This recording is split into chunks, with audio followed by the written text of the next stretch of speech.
Mom, it's me, Diego. The trembling voice crossed the phone like a ghost of the past, making Elena Morales overthrow the cup of coffee she had held 20 years ago, waiting for this moment. Across the line in Chicago, Diego Martinez held his cell phone with hands that trembled more than the day he crossed the border at the age of 15. Now, at 35, successful owner of a prosperous construction company, he had finally gathered the courage to make the call that would change everything. "My son, Diego, my baby," Elena whispered in Spanish, her voice breaking as tears began to drain her aged face. 20 years. 20 years since he last saw his boy, when he departed from Guadalajara, with the promise of sending money and returning in 2 years. Diego closed his eyes, remembering that thin, desperate boy who crossed the desert with only a picture of his mother in his pocket. "I never stopped looking for you, Mom. Never." The truth was more complex. In the early years, Diego had tried to contact her countless times, but the numbers changed, the letters came back, and extreme poverty forced him to focus only on survival. He worked on construction works during the day and studied English at night, sleeping in cold basements and eating a meal a day. "Where are you, Piss? Why did it take so long?" Elena asked, her voice mixing relief and deep pain that only abandoned mothers know. "I'm in the United States, Mom, in Chicago. I have a company now, construction, and I have a family." Diego hesitated, knowing that each word was like a stub in the heart of the woman who had raised him alone after his father abandoned them. Elena sat heavily on the plastic chair of her little house in Guadalajara, the same place where Diego had left 2 decades ago. His calloused hands from so much washing of others trembled as he processed the information. Her boy had built a lifetime without her. "A family?" she murmured, trying not to show how that word crossed her like a blade. "I have a wife, Sarah, and 2 children. Maria is 12 years old, and Carlos is 9. Diego paused, fighting the emotion. They don't know about you. They don't know anything about my past." Silence extended between Chicago and Guadalajara as a 2-decades abyss. Elena looked around her simple home, the walls still decorated with pictures of Diego Crianza, like a sanctuary preserved in time. Every day for 20 years she had prayed for this moment but never imagined it would be so. "Are you ashamed of me, Piss?" The question came out like a painful sigh. "Never, Mom, never. It's complicated." Diego looked out the window of his luxurious office, seeing the contrast between his current life and where he came from. "My wife thinks I'm an orphan. The boys think I have no family in Mexico. I built my whole life about a lie." Elena understood immediately. He knew the weight of the circumstances that force good people to hide their deepest truths well. "And now, son, why do you call me now?" Diego took a deep breath. "Because I'm dying, Mom." The words fell like bombs in Elena's heart. 20 years waiting for this reunion, and now, cancer in the pancreas. Doctors gave me 6 months, perhaps less. Diego tried to keep his voice firm, but failed. "And I can't die without seeing you one last time. Without my children know the most amazing grandmother in the world."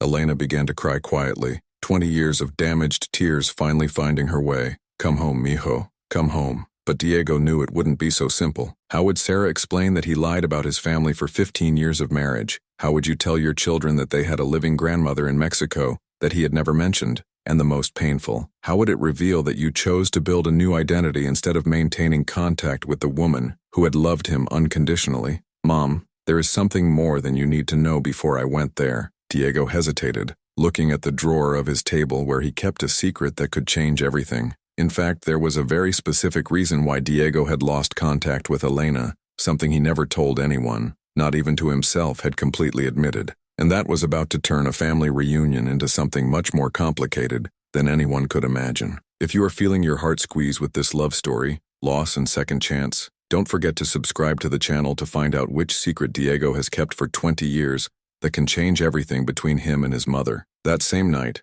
while Elena prayed for the first time in years with true hope in her heart, Diego faced an even harder conversation. Sarah, his blonde wife with blue eyes, was in the little preparing dinner when he came home with red eyes. "Honey, are you okay? It looks like you saw a ghost," said Sarah, worried as she dried her hands on her apron. Diego watched her cutting vegetables for the salad, her accurate and delicate movements, all so different from Elena's calloused hands that he could still remember. How to tell this woman who had known him as Diego Martinez, the brave orphan who built an empire from scratch, that everything was a carefully built lie? "Sarah, we need to talk, and the boys too." Diego sat heavily on the kitchen stool, watching the drawings of Maria and Carlos glued to the fridge. How would they explain to them that they had a living grandmother that he had deliberately deleted from his lives? "It's scaring me, Diego." Did something happen at work? Sarah approached, placing her hand on her husband's shoulder. It's not work. It's about my family. Diego paused, seeing the confusion on her face.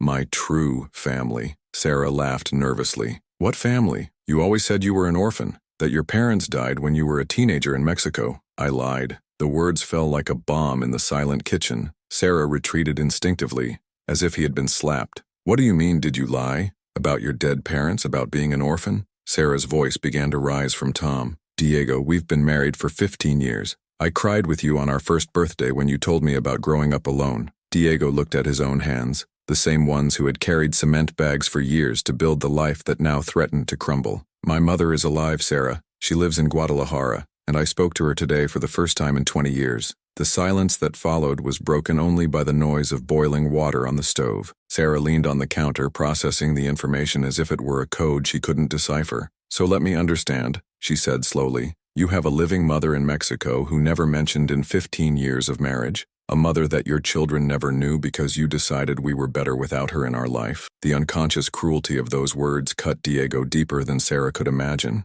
No, he had not decided that they were better without Elena. He had decided that Elena was not good enough for them. It wasn't like that, Sarah. So how was it, Diego? Because I met your colorful child stories, your poverty stories you overcome. I thought I knew everything about you. The tears began to drain Sarah's face, not of sadness but of anger and betrayal. Diego sighed deeply. It was time for truth, even if it was devastating. When I arrived in the United States, I was a poor, without education boy who was barely speaking English. Elena, my mother, she washes clothes from others to survive. She lives in a 2-room house in a slum. She never learned to read right. Diego paused, hating himself for the words he knew he would come next. When I started growing professionally, when I met you and your family, I realized it would be easier to be orphaned than explaining where I really came from. Sarah stared at him as if he was seeing a stranger. You were ashamed of her. It wasn't ashamed, it was what, Diego? Protection? Love? Sarah laughed bitterly. You cut your own mother from your life because she didn't fit the image you wanted to project,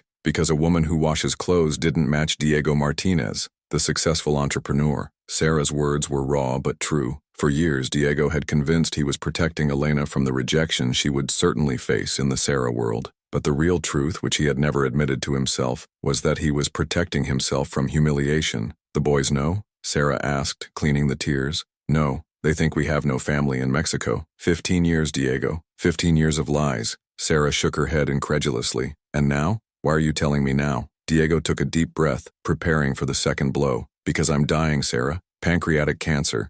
6 months, maybe less. And I need it. I need the boys to know their grandmother before it's too late. Sarah clung to the counter, her legs shaking. First betrayal, now death. When did you know? 2 weeks ago. Doctors confirmed yesterday. And you didn't tell me? I couldn't find the right words. The right words? Sarah exploded. Diego, I'm your wife. We should be facing it together, and you spent 2 weeks planning how to tell me that our whole life was built on lies. At that moment, Maria, 12, descended the stairs running. Father, Mother, why are they screaming? Diego and Sarah looked at each other for a moment that seemed to turn the how to explain to a 12-year-old girl that her father was dying, and she had a family in Mexico she never knew because her father was ashamed of her origins. Come here, my daughter, Diego said softly. Call your brother too. Dad has something very important to tell you. But while Maria ran to call Carlos, Diego knew there was something else. The secret he had kept for 20 years was not just about having cut contact with Elena out of shame. There was something darker, more painful,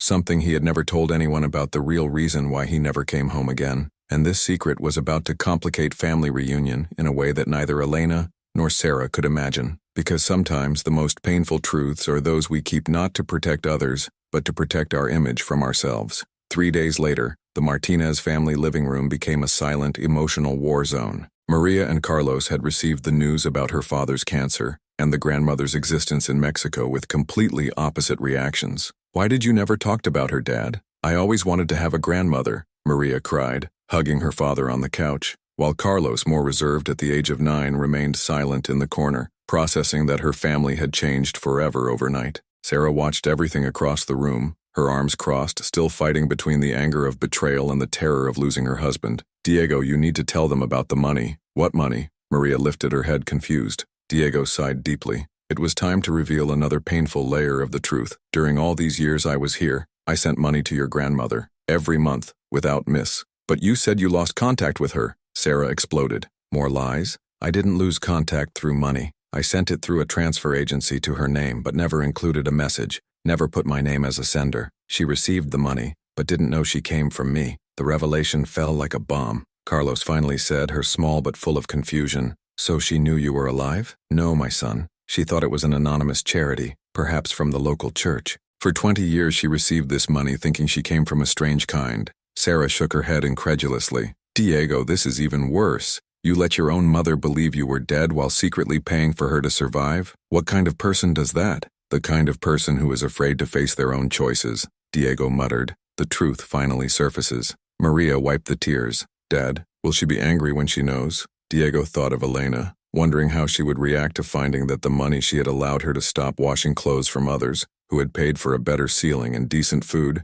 came from her son she thought she lost forever. I don't know, my princess. Honestly, I don't know. That same afternoon, while Sarah went out with the children to give Diego time to process his emotions, he locked himself in the office and made a second call to Guadalajara. Diego? Piss. Are you again? Elena's voice was full of hope, as if she feared that the previous call had just been a dream. It's me, Mom. I need to tell you something before going to visit her. Anything, son? I just want to see you. Diego took a deep breath. Mom, do you remember the money you get every month? The money you thought came from charity? There was a long break on the other end of the line. Elena knew her son better than anyone else in the world and had already guessed where that conversation was going. It was you, she whispered, not as a question, but as a painful finding. For 20 years, Mom, I sent money, but I never had the courage to include a letter. I never put my name. The silence that followed was the most painful that Diego had already experienced. When Elena finally spoke, her voice was broken, but not of sadness, of deep and justified anger. You let me believe you were dead, Diego. 20 years thinking you had lost my only son and you. Were you sending money like charity? As if I were a beggar you were sorry? It wasn't like that, Mom. How was it, Diego? Explain to me how a son leaves his mother for 20 years but still sending money in secret. Explain how it makes sense in your head. Elena's voice pain was unbearable. Diego had imagined many possible reactions for this moment, but had not foreseen the justified anger of a mother who found to have been treated as a charity project by her own son. I was trying to take care of you without, Diego paused, looking for, the right words that did not exist, without having to assume me, without having to explain to your new family that you have a poor mother in Mexico. Elena completed the sentence that he could not end. Diego, you turned me a stranger in my own life. I thanked God every day for this miracle, for this charity that allowed me to live with dignity, and it was you. I was my own son treating me as a secret obligation. Elena's words cut deeper than any cancer diagnosis. Diego had spent 20 years convincing himself that he was being a good son to provide financially to Elena, when in fact he was being the most cruel of his children, physically present through money, but emotionally killed for her. Mom, I want to make up for all this. I want to bring you here. I want you to know your grandchildren. And your wife, your children? Are you going to introduce me like what, Diego? How did you resurrect the dead? Elena had touched the most painful point of all. How to integrate 20 years of lies into a new family reality. How to explain to Maria and Carlos that they had a grandmother that her father financially sustained but emotionally abandoned. I'm going to solve this, Mom. I promise. Your promises, mijo. Elena paused, and Diego could hear her tears over the phone. Your promises are worth nothing to me. You promised you would come back in 2 years. 20 years have passed and you were here all the time, supporting me like an account to be paid. When Elena hung up the phone, Diego realized that she had created an emotional hole that might be impossible to notice. It was not enough to be dying. He had discovered that, in the eyes of the people he loved the most, he had been dead for a long time. But there was something more than Diego had not told either Elena or Sarah. The real reason he never came home, never called, never wrote. Something that happened in the early months after his arrival in the United States. Something that made him believe it was better for Elena to think he was dead. And this final truth, when it came to light, would completely change the perception that everyone had about who Diego really was, and about the impossible sacrifices we sometimes make in the name of what we believe to be love. 2 weeks later, O'Hare Airport of Chicago witnessed one of the most tense farewells he had ever witnessed. Diego walked slowly through the terminal, every step weighing as lead, accompanied by Sarah and the children who could barely look at him. Chemotherapy had begun to take effect. His face was thinner, his eyes back, but still kept the erect posture of those who did not allow himself to show weakness before the children. Dad, are you sure Grandma will accept us? Maria asked for the 10th time, grabbing her father's hand. She will love you, my princess, more than you might think. Sarah watched everything with an expression that mixed pain and anger. 15 years of marriage reduced to an elaborate lie, and now she was taking her children to meet a woman Diego had deliberately deleted from her lives. "Diego?" Sarah called when they arrived at the boarding gate. "If we are going to do this, you need to tell me the complete truth, all of it. I can't get to Mexico and find out more lies in front of the children." Diego nodded, knowing that the moment of final revelation had arrived. It was time to tell about that terrible night, 21 years ago, that changed everything. "The truth, Sarah, is that I didn't abandon my mother out of shame. I abandoned her to protect her." Sarah frowned. "Protect what?" Diego looked around, making sure the children were not listening, then lowered their voice. 3 months after I arrived in the United States, when I was working on a work in San Antonio, I was arrested by accident. They confused my identity with another Diego Martinez who was wanted for drug trafficking. Sarah's blood froze. "Arrested? You never told me that." "I spent 6 months in prison before they were able to prove my innocence." 6 months, Sarah. "And during this time I met people, dangerous, people who found that I had family in Mexico." Diego paused, the painful memories coming back as ghosts. "When they broke free, one of the detainees, Marcus Williams, sought me out. He said he knew where Elena lived, knew all about her, and made a proposal. Either I worked for him passing drugs through the border using my family connection, or something very bad would happen to my mother." Sarah retreated instinctively. "Did you work for traffickers?" "No, never," Diego answered desperately. "It was just the opposite. I disappeared completely. I changed its name, from City, cut all contact with Elena, so that they could never use our connection. I thought that if I just disappeared, if Elena, believing I was dead, she would be safe." The revelation fell like a bomb. Sarah soothed the information with difficulty, realizing that the narrative she had built on Diego, that of a cowardly and self-interested son, was completely wrong. "And the money you sent? It started 2 years later when I was able to establish myself and I legally changed my name to Diego Martinez. I found out through a private investigator that Marcus Williams had been arrested for murder. Only then I felt safe to help Elena financially, but never directly. Never so that it could be tracked to me." Sarah sat heavily in a chair at the airport.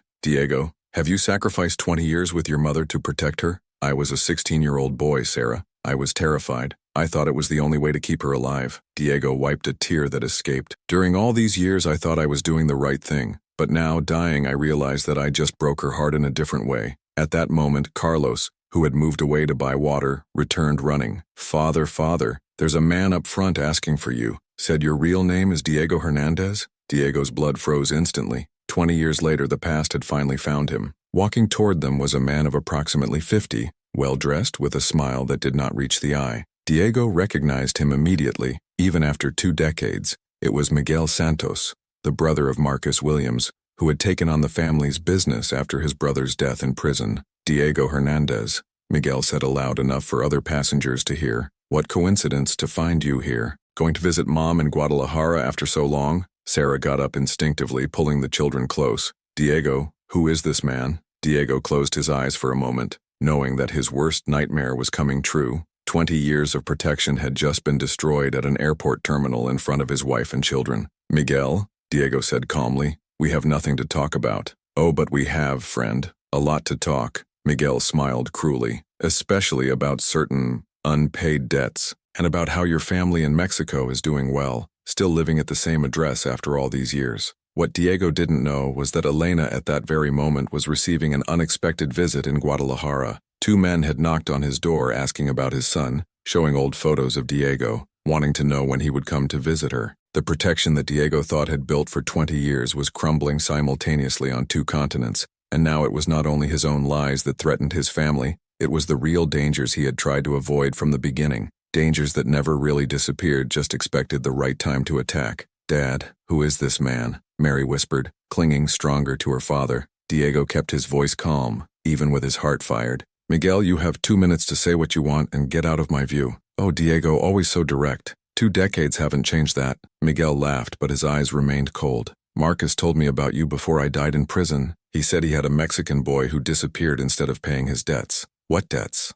"I never had anything to you." "No? 6 months of prison protection is expensive, friend. Marcus protected you from other prisoners, remember? And now it's 20 years of accumulated interest." Sarah advanced, her voice shaking with anger. "Listen well, whoever you are. My husband is dying of cancer. If you have problems with him, it now solves me. Miguel arched his eyebrows, impressed. The American wife has claw. Marcus would love to have met you. He turned back to Diego. $50,000, Diego. It's a discount considering interest of 2 decades. Or what? Diego asked, already knowing the answer. Or your little mother in Guadalajara will have much less educated visitors than those who are already there now. Diego's blood froze. What did you do? At that very moment, in Guadalajara, Elena was sitting in her small room, serving water for 2 men who had appeared on her door an hour earlier. They introduced themselves as friends of Diego from the United States, saying they wanted to confirm their address to a special surprise. "'Cause Donna Elena," said the oldest of men, smiling so that she didn't come to the eye.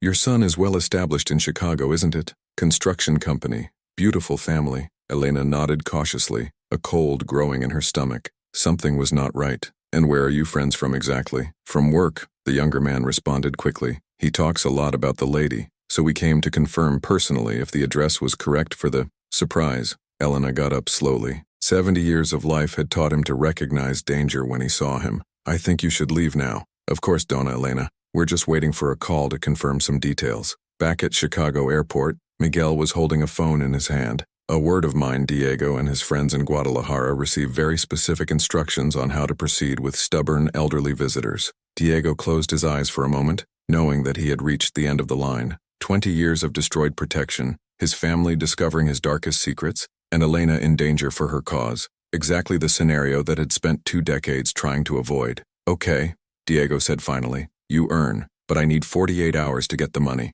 12 hours. And since we're being honest," Miguel smiled cruelly, "the amount is now 100,000. Price of the inconvenience of looking for you." Sarah exploded. 100,000? Are you crazy? We don't have that money." "Yes, honey, you have a beautiful house, a prosperous company. Liquid some assets." Miguel shrugged. "Or make up with the fact that Donna Elena will have a very tragic accident." It was then that something changed on Diego's face. Resignation has become something more dangerous. A deadly calm that Sarah had never seen before. "Miguel," Diego said softly, "you made a mistake." "What mistake, friend? You threatened my mother in front of my family." Diego took off his cell phone from his pocket, typing quickly. "And you didn't research who I became in these 20 years. In seconds, security men at the airport surrounded Miguel, quickly followed by the federal police. Diego showed his phone to Sarah. He had recorded the whole conversation and simultaneously sent to contacts she never knew he had. "Diego Martinez may be afraid of you," he said while Miguel was handcuffed. "But Diego Hernandez died 20 years ago. Who you are threatening now is an American entrepreneur with connections you can't imagine."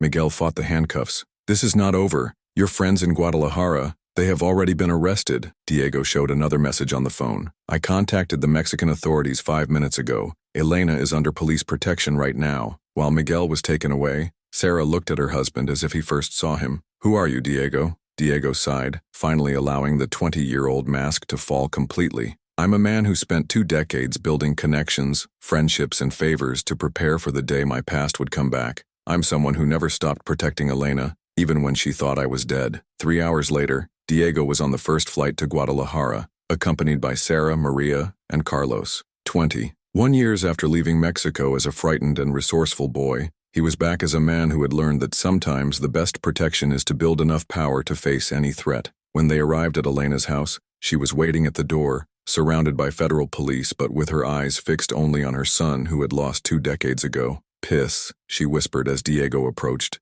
"You came back. Forever, Mom. This time, forever." The embrace that followed lasted 20 years and a few extra seconds. The time Diego needed to finally understand that true courage is not to escape the dangers to protect who we love, but face them side by side with our family. Maria and Carlos finally knew the grandmother who always existed, but that her father had kept hidden for badly directed love. Elena found that her grandson, who thought had lost, had become a man mighty enough to protect her from any threat. And Diego has learned that sometimes the sacrifices we make in the name of love cause more pain than the dangers we try to protect people. But he has also learned that it is never too late to correct our mistakes as long as we have the courage to face the consequences of our choices. 6 months later, when Diego lost his battle against cancer, he died in peace, surrounded by the full family that had spent 20 years together. Elena held her hand as he departed, whispering the words he had expected a lifetime to hear. "Thank you for never really abandoning me, my son." Diego's true revenge against the cruel destiny that tried to separate him from Elena